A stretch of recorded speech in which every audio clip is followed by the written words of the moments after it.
రంగారెడ్డి జిల్లా షాద్ నగర్ నియోజకవర్గంలోని ఫరూక్ నగర్ మండలం దుస్కల్ గ్రామంలో సడక్ సంస్థ ఆధ్వర్యంలో పలు అభివృద్ధి కార్యక్రమాలు చేపట్టారు. గ్రామ ప్రజలకు అవసరమైన మౌలిక సదుపాయాలను కల్పించే లక్ష్యంతో ఈ కార్యక్రమాలు నిర్వహించారు. దుస్కల్ గ్రామంలో 16 లక్షల వ్యయంతో విద్యార్థుల కోసం వంటగది భవనాన్ని నిర్మించారు. అలాగే 25 లక్షలతో పల్లె దవాఖానా భవనాన్ని నిర్మించారు. ఈ భవనాలను ఐ సడక్ సిఇఓ మార్క్ అలాగే సిఇఓ రామన్లు ప్రారంభించారు. ఈ సందర్భంగా ఆయన మాట్లాడారు.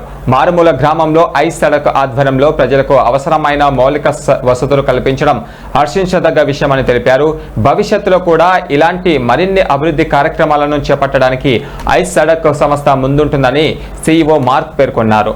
గ్రామ ప్రజలు స్థానిక నాయకులు ఈ కార్యక్రమంలో పాల్గొని ఐ సడక్ సంస్థకు కృతజ్ఞతలు తెలిపారు.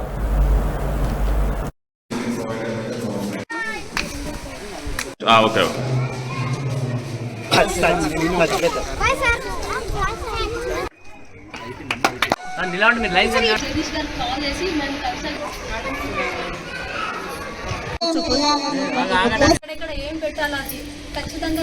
ఓకే